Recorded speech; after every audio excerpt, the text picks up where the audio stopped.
Welcome to the Shamelessly Spiritual series on the Shameless Matters podcast. This is a short interview with Elimination.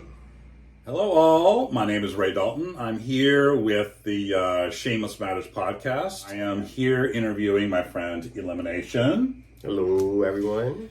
And we're going to talk about, things about his life and things from his earliest years to throughout his life and the things that move him and drive him today. So we're going to get right in there. So Elimination. Tell us a little bit about who you are and a little bit about who you are and what brings you up to today. Yeah. Well, welcome. Hello at Shameless Matters, everyone. I am Elimination Onyx. Originally from Baltimore, currently living in South Florida. Wonderful experience and journeys from being an educator to now currently working in logistics. I'm a co-host on a queer television show, blissfully share my thoughts and ramblings and opinions to the world, whether they matter or not, I don't know. And so, and thank you for inviting me to your Shameless Matters moment and share the carnal knowledge. Everything that goes along with that. Everything that goes along with that. I pulled that from the Bible. Oh. Well, there's always a reason to be carnal, I have a way of doing that. You can't quite take the Mennonite out of me. You cannot. And this makes you who you are. It is. In your journey. And that's a great segue too, because what carnal knowledge is all about is, I'm not Mennonite, but I was raised that way. Mm-hmm. So that impact is in me, and so I've learned how to really embrace that. Embrace the good. Mm-hmm. The shit that I love about it, bring it on. Well, you have to find out what you can hold on to. Yeah. You have to learn when to release what doesn't matter to you and not feel guilty when you things that have been embedded in you don't make you who you are, because every day we evolve, our journey can go left to right. And the best thing about our journey is that when we go left and it's wrong, it's okay to go right and go back. It's always okay. I will never forget, and y'all heard my story, varying degrees of sex and sexuality and moments of sex addict. Mm-hmm.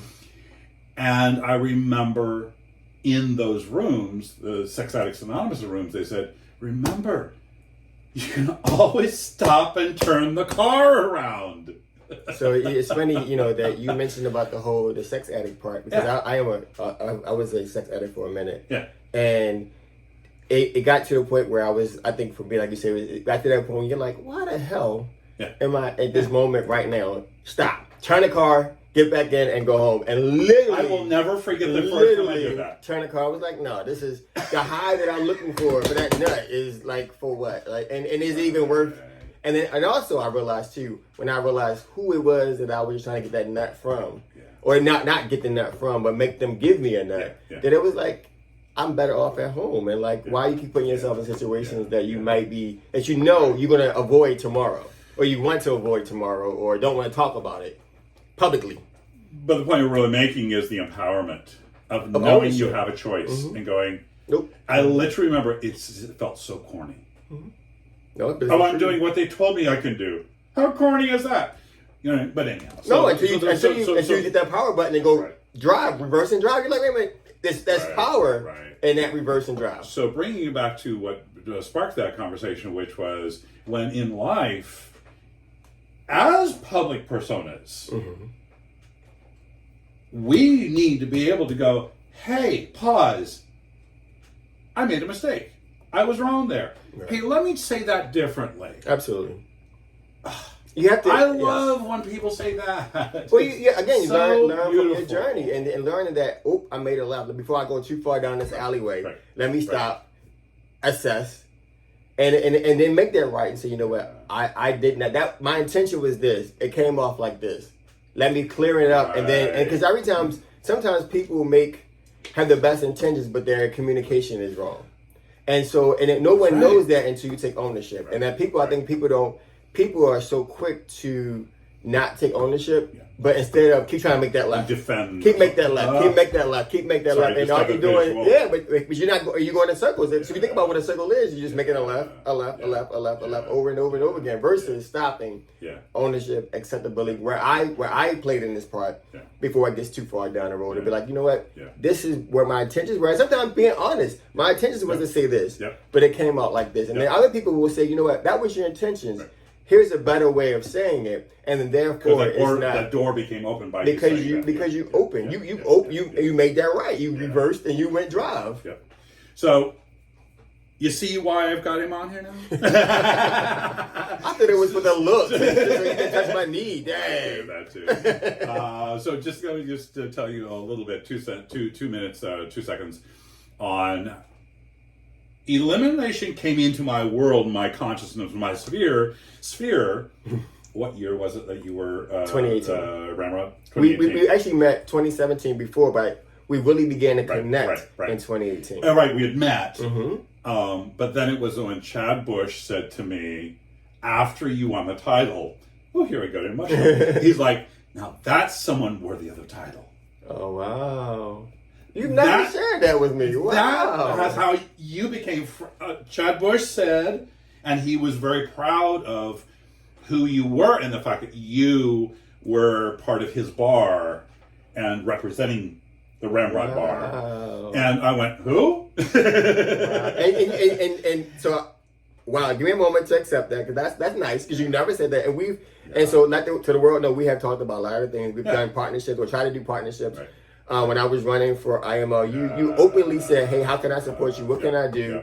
And not knowing all of that, but all I knew you as that wonderful guy who checked in, hey, what can we do?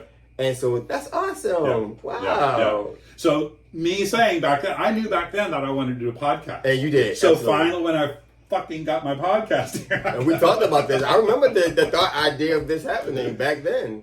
Yeah. So look at you now. Right. So that's who Elimination has been for me. In addition to, we also connect on a spiritual level. We talk about two-spirit, and at some point, maybe throughout the conversation, you can elaborate on that. Actually, you want to just say a little bit about that? So for me, because every two-spirit is very different, and how they perceive and real. For me, the ability of understanding that there is more than me inside of me, and sometimes people say maybe intuition, but I know that person has a name.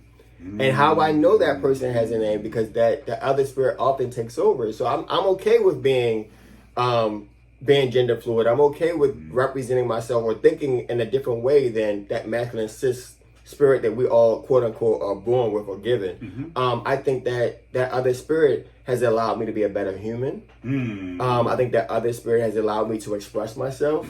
So I am not under the impression that I have to think one way or perceive myself one way. I don't think that I have to allow myself to be just pigeon-toed into what is masculine presenting. I don't have to be pigeon-toed into what is masculine thinking. That spirit can freely be who that spirit is, and know that spirit is in me and has always been in me. I've often ran from it. We talked a little bit earlier about the opportunity of how not to be crazy but drag and all that kind of stuff. But I realized early on that I was attracted to, part of me liked leather women, like women heels, women boots, and or identifying with the Farrah Fawcett's and the Wonder Womans. And so when everybody wanted to be Superman, I wanted to be Wonder Woman. But that was that spirit identifying that strength. I found strength in that person. I found strength in Farrah Fawcett when she played Charlie's Angels, and she was able to flip somebody and was smart about it and able to identify. So for me, that spirit growing up made me who I am. And although I pushed that spirit aside, that spirit only lay dormant and came out, but I never knew what that spirit was until I really identified who I was and know that I can be both man and woman. I can be both individual and both spirits, because the spirit may not always be a woman. It may not always be a man. It could be anything. What we know that is every human being has a varying, I'll say, I'm going to go back in time and use terminologies up till more recently. Like the knowledge was every person has male and female. And then, of course, what we know now, there's a spectrum of all that. And so there's different varying degrees of the maleness and the femaleness in every human being. And from me, as I understand Two-Spirit, is that there's an identification, a little more representation of the two or various portions of, and go back into the Native culture though also too, yes. as on the Native American side, is what we're talking about. The Native American side. There's a certain level of knowledge base and think forwardness and so intuitiveness that comes with that spirit. And so when that spirit talked to me about don't do something and I went against it, and when it became true, it was that intuitiveness that spirit was bringing to me. So Two-Spirit folks, and before colonialism, was revered because they could see into the future. They had, I often, and this is the real life truth, I often have dreams of situations happening. And then I wake up like, what are you trying to tell me? Right. And then lo and behold, it happens. So crazy, and a very minor thing, and something even major. So for example, I flew on an airplane and I had the pillow. So I dreamt that I lost the pillow. So I could not sleep well until I got up and the pillow was in my room. Right. Fast forward to turning in the rental car, getting on the airplane. Guess what I lost? The pillow. So the intuitiveness of getting, and even and that's something real simple. But even in interaction with people, I can tell when a person is not always genuine. And when it's when I don't follow that is when I go left. Well, the thing is, I also believe that also part of the many diverse understandings or beliefs, or however you want to say, about Two-Spirit is also we are born specifically with one of many of the intentions of our purposes on life is to be the leaders, the intermediators, the people who are about the community and making a difference in the world, and how do we touch people's lives. I believe everybody has that in them. Certain people have it more, and we are I say it's up to us to just feed and water and nurture that side of us and grow that. So I do agree, but I think that I take it a step further is that you always think from that perspective. Yep. So you can water it, but if you don't think from it, and so for me, if you look at any of my journey, any of my activism, anything that I say, I always think about community based. Right. I always think about that before me. And so I do, and that's why Two-Spirit folks were revered. That's why they were looked upon, because it wasn't for self, it was for all.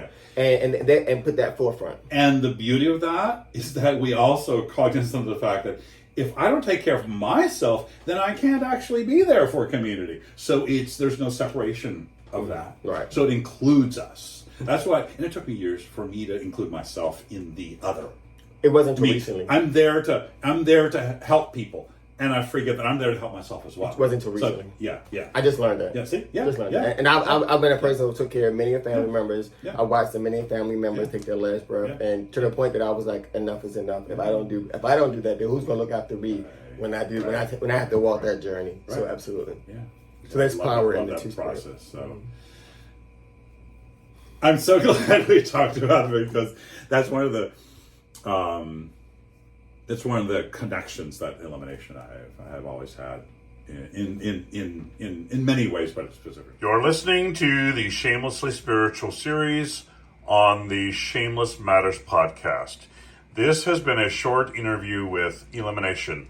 For the full interview with Elimination, for the Carnal Knowledge series, stay tuned. Thank you for watching.